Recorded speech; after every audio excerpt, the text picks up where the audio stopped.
Imagínate que estás deslizando en una app de citas, ¿vale? Estás emocionado, quizás un poco nervioso, soñando con encontrar a tu media naranja. Pero en lugar de bios ingeniosas o selfies súper filtrados, te sale un puntaje de compatibilidad genética, como si estuvieras eligiendo un personaje en un RPG de ciencia ficción. Oye, 92% de coincidencia de ADN, pero ¿les molará la pizza? Suena como sacado de una peli futurista, ¿no? Ahora rebobinemos 100 años. Imagina un mundo donde los científicos y políticos importantes decidían con quién podías ligar, casarte, o hasta tener hijos, no por química, o porque les flipa la misma serie en Netflix, sino porque pensaban que tus genes eran lo bastante buenos para el mundo. Bienvenido a la loca un poco creepy, y la verdad algo divertida, historia de la ciencia metiendo las narices en el amor. Hoy vamos a desglosar la fiebre de la eugenesia de antaño y compararla con esas apps modernas de citas por ADN. Abróchate el cinturón, que esto va a ser un viaje épico lleno de ambición, arrogancia y la obsesión rara de la humanidad por encontrar la pareja perfecta. Vamos a ponernos en situación. Estamos a principios del siglo XX y el mundo está flipando con los nuevos avances científicos. La movida de la evolución de Darwin sigue siendo el tema del momento y todos están obsesionados con mejorar la raza humana. Llega la eugenesia, un término que se sacó de la manga Francis Galton, sí, el primo de Darwin, en 1883. Viene del griego, significa bien nacido, y se trata de diseñar una población humana mejor eligiendo quién puede tener hijos. Piénsalo como una app de citas dirigida por un científico loco con un ego descomunal. El plan, que los aptos tengan bebés, y evitar o directamente bloquear que los no aptos hagan lo mismo. Suena medio noble al principio, ¿verdad? O sea, ¿quién no quiere un mundo más sano y fuerte? Pero aquí está el truco. ¿Quién decide qué significa apto o no apto? En esa época la eugenesia no era algo raro de nicho. Era un bombazo como el aguacate en tostadas o los vídeos virales de TikTok hoy en día. En Estados Unidos tenía el respaldo de peces gordos, universidades, organizaciones benéficas, hasta presidentes. Teddy Roosevelt estaba súper metido hablando de suicidio racial, si la gente correcta no tenía suficientes hijos. En Europa figuras como Winston Churchill y George Bernard Shaw también se subieron al carro de la eugenesia. Lo vendían como el camino brillante hacia el progreso, una forma de arreglar los problemas de la sociedad, conciencia, pobreza, crimen, enfermedades, lo que quieras. Pero la realidad era un desastre de discriminación disfrazado de bata de laboratorio. Los no aptos solían ser personas con discapacidades, problemas de salud mental o simplemente cualquiera que no encajara en el molde de los ricos y blancos que mandaban. Spoiler, no era precisamente un grupo diverso el que tomaba las decisiones. Vamos al grano. En Estados Unidos la eugenesia llevó a cosas realmente jodidas. A mediados del siglo XX, más de 60.000 personas fueron esterilizadas a la fuerza. Sí has oído bien, porque las etiquetaban como indeseables. Hablamos de gente con epilepsia, personas a las que llamaban débiles mentales, que podía significar desde discapacidades de aprendizaje hasta simplemente ser pobre, o incluso los que estaban en el lugar equivocado, en el momento equivocado. Estados como California y Virginia eran los reyes de esto, aprobando leyes para proteger a la sociedad, evitando que ciertas personas tuvieran hijos. Y no solo pasaba en Estados Unidos. Lugares como Suecia, Canadá y Alemania también tenían sus propios rollos de eugenesia, y en Alemania, con los nazis, se fue al extremo más oscuro. No vamos a meternos demasiado en ese pozo, pero ya pillas la idea. La eugenesia no estaba repartiendo abrazos precisamente. Vale, tomemos un respiro y riámonos un segundo de nosotros mismos. Mientras nuestros bisabuelos se enfrentaban a que sus árboles genealógicos fueran juzgados por algún experto con una cinta métrica y mala actitud, nosotros aquí estamos preocupados por si nuestro perfil de citas grita divertido o intenta demasiado. Antes todo giraba en torno a los genes perfectos, midiendo cráneos o revisando lo puro que era tu linaje. Y ahora escupimos en un tubo para 23andMe o nos apuntamos a apps que prometen encontrarnos la pareja genética perfecta. ¿De verdad somos tan diferentes? Bueno, quizá no estamos tan mal. Nadie nos obliga a nada, menos mal. Pero, ¿nuestra obsesión por la perfección? Sí, esa sigue vivita y coleando, ya sea por la pareja perfecta, el hijo perfecto o el post perfecto en Instagram. Entonces, ¿por qué pegó tan fuerte la eugenesia en su momento? Todo iba de control en un mundo caótico. A principios del 1900, todo estaba patas arriba. La industrialización lo cambiaba todo. Las ciudades estaban a reventar y la gente flipaba con la degeneración. La eugenesia era como, oye, tenemos la solución. Solo haz que los correctos se reproduzcan y listo, adiós problemas. Era como pensar que puedes solucionar todos los dramas de tu vida ordenando el armario pero con apuestas mucho más altas y peores resultados. Los científicos sacaban gráficos y árboles genealógicos diciendo que podían predecir desde lo listo que serías hasta si robarías un banco. El problema es que su ciencia era más endeble que un castillo de naipes. Correlación no es causalidad, pero intenta decírselo a un montón de fans de la eugenesia en 1910. Y aquí es donde se pone completamente loco. La eugenesia NPM no solo iba de evitar que ciertas personas tuvieran hijos. También se trataba de empujar a los correctos a emparejarse.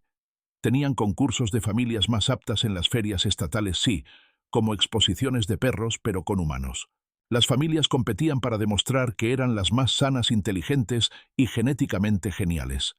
Los ganadores se llevaban medallas y los demás un buen chute de juicio social. Imagínate yendo a una feria por un algodón de azúcar y un paseo en la noria y que alguien te mida la cabeza y te diga que tus genes son un desastre. La peor cita del mundo, no. Entonces, ¿por qué nos importa esto aquí relajados en 2025 con nuestros móviles y cafés caros? Porque la era de la eugenesia es como un cartel luminoso advirtiendo qué pasa cuando la ciencia se pone muy amiga del poder y se olvida de la ética. Es un recordatorio de no dejar que los expertos controlen algo tan personal como el amor o la familia. Y aquí viene lo más loco, ya no medimos cráneos, pero seguimos coqueteando con esa vibra de pareja perfecta con las apps de citas por ADN. Estamos solo cambiando un set de herramientas por otro. ¿Hemos aprendido la lección o solo le hemos puesto un logo más cool a la misma obsesión? Aguanta que ahora vamos a meternos en cómo la tecnología de hoy está recogiendo el testigo de la eugenesia, pero con mejor marketing y sin cintas métricas creepy. Vale, rebobinemos al principio del siglo XX y veamos cómo funcionaba de verdad esta movida de la eugenesia. No eran solo un puñado de cerebritos en bata escribiendo teorías. Era todo un movimiento que cambió vidas y no para bien. La gran idea era purificar el acervo genético, animando a los correctos a tener hijos y parando a los incorrectos. Suena a un reality distópico, ¿verdad? Pero en lugar de rosas había políticas como esterilizaciones forzadas. En Estados Unidos, más de 60.000 personas, sobre todo, con discapacidades, problemas de salud mental o simplemente mala suerte, fueron esterilizadas contra su voluntad a mediados del siglo XX. Estados como California eran como los abanderados con leyes diciendo que todo era por el bien mayor. Apuntaban a gente en asilos, cárceles o comunidades pobres diciendo que estaban salvando a la sociedad de genes defectuosos. ¿Qué tal? Pero no solo iba de impedir que la gente tuviera hijos.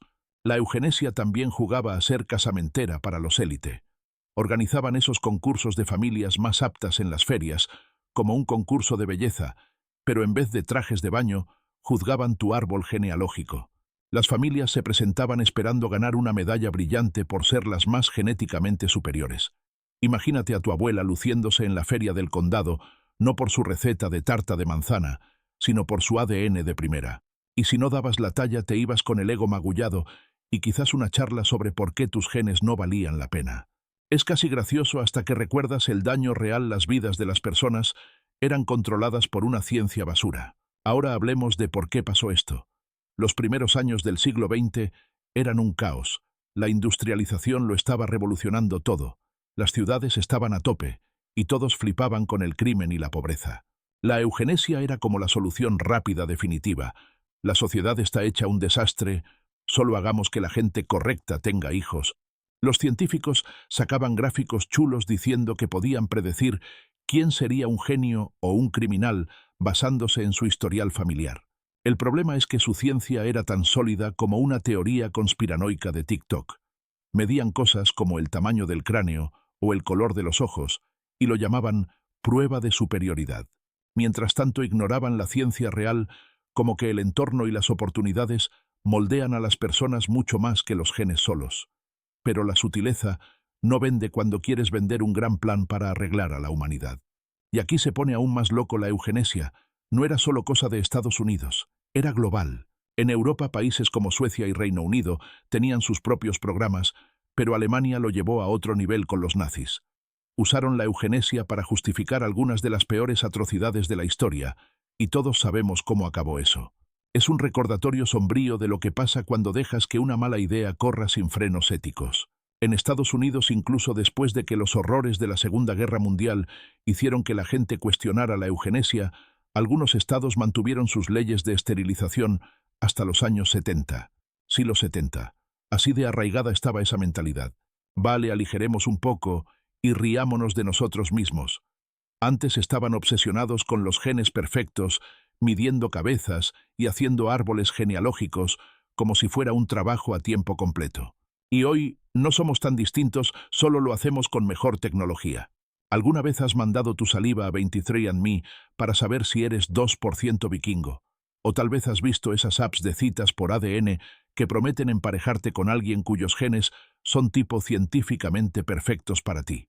Es como si la eugenesia se hubiera dado un cambio de look cambiando las pinzas creepy por una interfaz de app super cool. Pero, ¿estamos realmente tan lejos de esos eugenistas de antaño? Vale, no estamos forzando a nadie a nada menos mal, pero seguimos persiguiendo ese sueño de perfección, ya sea la pareja perfecta o el hijo perfecto. Hablemos de qué hizo tan peligrosa a la eugenesia. No era solo la mala ciencia, era la completa falta de consentimiento. La gente no elegía ser parte de este gran experimento, los obligaban. Las familias eran destrozadas y a los individuos les quitaban derechos básicos, todo porque alguien con un portapapeles decidía que sus genes no daban la talla. Compara eso con las apps de citas por ADN de hoy, donde al menos tú decides subir tu infogenética. Pero incluso ahora hay una vibra de la ciencia sabe más que se parece un poco demasiado a la era de la eugenesia. O sea, ¿de verdad estamos cómodos dejando que algoritmos decidan quién es nuestro match ideal? ¿Y qué pasa cuando esas apps empiecen a sugerir quién es mejor para tener bebés? Todavía no es distópico, pero tiene un aire a Black Mirror. Entonces, ¿cuál es el impacto a largo plazo de todo esto? El movimiento de la eugenesia no solo se desvaneció, dejó cicatrices. Esas esterilizaciones forzadas y concursos de familias más aptas moldearon cómo pensamos sobre la ciencia, la ética y la libertad personal. Por eso hoy somos tan sensibles con la privacidad genética. Cada vez que marcas la casilla para compartir tus datos de ADN, estás entrando en un mundo que resuena con esos debates del siglo XX. La diferencia es que ahora tenemos una opción, o al menos creemos que la tenemos. Pero la gran pregunta es, ¿estamos aprendiendo del pasado o solo lo estamos remixeando con gadgets más cool? O sea, las apps de citas por ADN son solo eugenesia con una mejor banda sonora. Aquí va algo para reflexionar si hubieras estado vivo en esa época. ¿Cómo habrías lidiado con la locura de la eugenesia? ¿Habrías estado luchando contra el sistema o intentando ganar esa medalla de familia más apta en la feria? Y hoy en día, ¿cómo te sientes con que la tecnología elija tus citas basándose en tu ADN? Déjame tus pensamientos en los comentarios. Me muero por saber qué opinas de este viaje loco por la ciencia y el amor. Ahora vamos a ver cómo las apps de hoy están recogiendo el testigo y qué significa para nosotros en la búsqueda del sueño de la pareja perfecta. Vale, hemos recorrido el mundo salvaje de la eugenesia, concursos creepy de familias más aptas, esterilizaciones forzadas y un montón de ciencia mala. Y hemos empezado a ver cómo las apps de citas por ADN de hoy son como el primo moderno y tecnológico de la eugenesia. Ahora, vamos a cerrar los puntos principales, atarlo todo y descifrar qué significa esta historia loca para nosotros en 2025. Spoiler, no solo se trata del pasado, sino de lo que estamos haciendo con el amor y la ciencia ahora mismo. Coge algo de picar que nos ponemos reflexivos. Rebobinemos un segundo para un resumen rápido. A principios del siglo XX, la eugenesia era la moda, prometiendo una raza humana mejor controlando quién podía tener hijos. Eso llevó a cosas súper oscuras como más de 60.000 esterilizaciones forzadas en Estados Unidos, apuntando a personas con discapacidades, problemas de salud mental o simplemente a quienes no encajaban con el molde de la élite. Hasta tenían esos concursos locos en las ferias para coronar a las familias más aptas como si fuera un show de perros, pero con humanos. La ciencia era floja, la ética inexistente, y no era solo cosa de Estados Unidos. Países como Suecia y Alemania también se sumaron algunos con resultados bien feos. El gran aprendizaje, la eugenesia, muestra lo que pasa cuando dejas que la ciencia se descontrole sin un freno ético. Ahora traigamos esto a hoy. ¿Por qué importa este drama antiguo mientras deslizamos en apps y tomamos café caro? Porque es una bandera roja gigante sobre lo que pasa cuando dejamos que expertos o algoritmos se metan con algo tan personal como el amor. Antes eran científicos con portapapeles decidiendo quién era digno de tener familia. Hoy subimos nuestro ADN a apps que prometen encontrar nuestra pareja perfecta según la compatibilidad genética. Vale, ahora es voluntario. Nadie nos obliga a escupir en un tubo. Pero la vibra sigue ahí. La ciencia sabe más, ¿no? Pero la historia nos grita, ¡para el carro! La era de la eugenesia nos recuerda que cuando perseguimos la perfección sin cuestionar las cosas, pueden torcerse rápido. Aquí va la gran reflexión. ¿Hemos aprendido algo de verdad?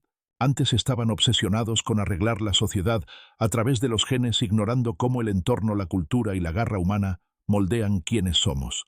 Hoy seguimos persiguiendo ese sueño de la pareja perfecta, pero con mejor branding. Apps de citas por ADN como Gene Partner o Instant Chemistry analizan tu perfil genético para encontrar a alguien que supuestamente es tu alma gemela biológica. Es como, olvídate de hobbies compartidos. Vuestros sistemas inmunes hacen match. Es gracioso hasta que te das cuenta de que estas apps están tocando la misma tecla de control y optimización que impulsó la eugenesia. Y sí elegimos usarlas, pero estamos cómodos con que empresas tecnológicas tengan nuestros datos genéticos, o con que algoritmos nos empujen hacia ciertos matches porque creen que son mejores. Demos un paso atrás y riámonos un momento. Nuestros bisabuelos se hacían medir la cabeza para ver si eran material de matrimonio. Nosotros subimos nuestro ADN a una app esperando que nos diga con quién ir a una noche de trivial. Herramientas distintas, misma obsesión por la perfección. Pero aquí va la gran pregunta. ¿Somos realmente libres para elegir o solo dejamos que la tecnología lleve el timón? O sea, si una app dice que alguien es un 95% de match genético, vas a deslizar a la derecha aunque sea un aburrido. ¿Y qué pasa cuando estas apps empiecen a sugerir quién es ideal para tener bebés? No estamos en la tierra de la eugenesia todavía, pero está lo bastante cerca como para hacerte pensar, igual deberíamos reflexionar un poco. Entonces, ¿cuál es la lección de este viaje loco por la historia? Todo va de consentimiento y mantener la ciencia bajo control. En los días de la eugenesia, la gente no tenía voz, científicos y políticos decidían quién era digno de amor o hijos, y eso destrozó vidas. Hoy tenemos más control, pero seguimos entregando mucho poder a empresas tecnológicas y algoritmos. La gran lección es mantenernos escépticos, no confíes ciegamente en la ciencia. Haz preguntas como, ¿quién decide qué es un buen match? ¿O qué pasa con mis datos de ADN después de encontrar una cita? Y tal vez, solo tal vez, prioriza las cosas humanas, química real, risas compartidas, o si están de acuerdo con tu obsesión rara por los podcasts de crímenes. Esto se conecta con el mundo de hoy de una manera brutal. Vivimos en una época donde la tecnología está en todo, desde cómo ligamos hasta cómo pedimos pizza. Pero igual que nuestros antepasados tuvieron que sobrevivir en un mundo duro, nosotros tenemos que navegar esta vida llena de tecnología sin perder lo que nos hace humanos. La era de la eugenesia nos enseña que perseguir lo perfecto puede llevar a lugares oscuros si no tenemos cuidado. Así que en lugar de obsesionarnos con la compatibilidad genética, quizá deberíamos enfocarnos en construir relaciones que se sientan bien, ¿sabes? Como que tal vez la pareja perfecta no tiene que ver con el ADN, sino con alguien que pille tus chistes tontos o no te juzgue por dejar los platos en el fregadero.